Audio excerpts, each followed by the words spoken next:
ഈശോ മിശിഹായ്ക്ക് സ്തുതിയായിരിക്കട്ടെ. എല്ലാവർക്കും ഉത്ഥാന തിരുനാളിന്റെ മംഗളങ്ങൾ ഏറ്റവും സ്നേഹത്തോടെ നേർന്നുകൊള്ളുന്നു. നീണ്ട 50 ദിവസത്തെ ഒരുക്കത്തിന്റെ പ്രയത്നമാണ്, പ്രാർത്ഥനയുടെ ഫലമാണ് ഈ ഒരു ദിനത്തിലേക്ക് എത്തുക എന്നുള്ളത്. ഒത്തിരിയേറെ ത്യാഗങ്ങളെടുത്തു. ഉപവാസത്തിലൂടെയും പ്രാർത്ഥനയിലൂടെയും പരിത്യാഗത്തിലൂടെയും ഒക്കെ നമ്മൾ കടന്നുപോയി. ഈശോ ഒത്തിരി നമ്മളെ അനുഗ്രഹിക്കുകയാണ് ഈ ദിവസത്തിലൂടെ. പക്ഷേ ഈശോ പറഞ്ഞൊരേ ഒരു കാര്യം ഇതാണ്: ഈ ഉത്ഥാന അനുഭവത്തിലേക്ക് എത്തണമെങ്കിൽ ആഴമായ വിശ്വാസം നമുക്കുണ്ടാകണം. മഗ്ദലന മറിയത്തെ പോലെ വിശ്വാസം നമ്മുടെ ഹൃദയത്തിലും ഉണ്ടാകണം. കാരണം ക്രിസ്തു മരിച്ചു കഴിഞ്ഞപ്പോൾ ആദ്യം തേടിയെത്തിയത് മഗ്ദലന മറിയമാണ്. ശ്ലീഹന്മാർ ഭയത്തിലും ആകുലതയിലും ഉത്കണ്ഠയിലും വേദനയിലുമൊക്കെ ആയിരുന്നു കൊണ്ട് അവർ ചിതറിക്കപ്പെടുകയായിരുന്നു. പക്ഷെ ആ വിശ്വാസം, ആ പ്രത്യാശ കാസൂക്ഷിച്ചുകൊണ്ട് മഗ്ദലന മറിയം കല്ലറയിലേക്ക് വരികയാണ്. അവളുടെ മനസ്സിൽ ഈശോയുടെ രൂപം എന്നുള്ളത് ഉത്തമഗീതത്തിൽ ഇപ്രകാരം പറയുന്നത് പോലെ: എന്റെ പ്രിയൻ അരുണനെ പോലെ തേജസ്സുള്ളവൻ, 10,000ങ്ങളിൽ സുന്ദരൻ.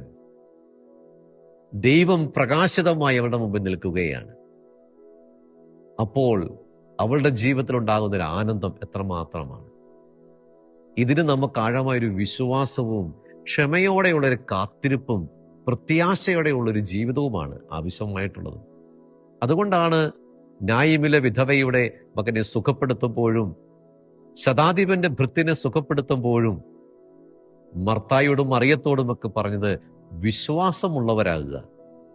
എനിക്കിത് ചെയ്യാൻ കഴിയുമെന്ന് നിങ്ങൾ വിശ്വസിക്കുന്നുവോ? ആ വിശ്വാസമാണ് ഉയർപ്പിലേക്ക് എത്തിക്കുക. നമുക്കും ആഴമായൊരു വിശ്വാസമുണ്ടെങ്കിൽ ക്രിസ്തുവിന്റെ ഉത്ഥാനത്തിൽ നമുക്കും പങ്കാളിത്തം കിട്ടും. നിത്യജീവന്റെ ആനന്ദത്തിലേക്ക് നമുക്ക് ഒരു സ്ഥാനം ലഭിക്കും. സങ്കീർത്തകൻ പറയുന്നത് പോലെ, ദൈവത്തോട് ചേർന്നിരിക്കുന്നതാണ് എൻ്റെ ആനന്ദം. 73-ാം അധ്യായം 28-ാം വാക്യം.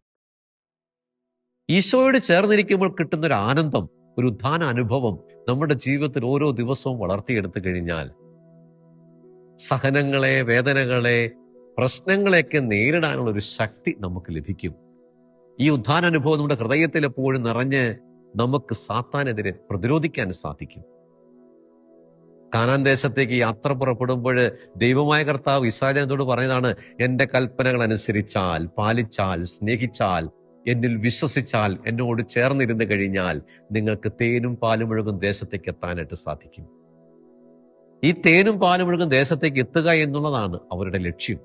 അതുകൊണ്ട് സ്നേഹമുള്ളവരെ, ഈ ഉത്ഥാന അനുഭവം നമുക്ക് ലഭ്യമാകണമെങ്കിൽ കൽപ്പനകൾ പാലിക്കുക, വിശ്വാസത്തിൽ വളരുക, സ്നേഹത്തിൽ ചേർന്നിരിക്കുക, പ്രത്യാശയുള്ളവരാകുക. ഈശോ ഈ ഉത്ഥാന തിരുനാളിലൂടെ എല്ലാ അനുഗ്രഹങ്ങളും നമുക്ക് ഓരോരുത്തർക്കും നൽകട്ടെ. ദൈവം നമ്മളെ അനുഗ്രഹിക്കട്ടെ.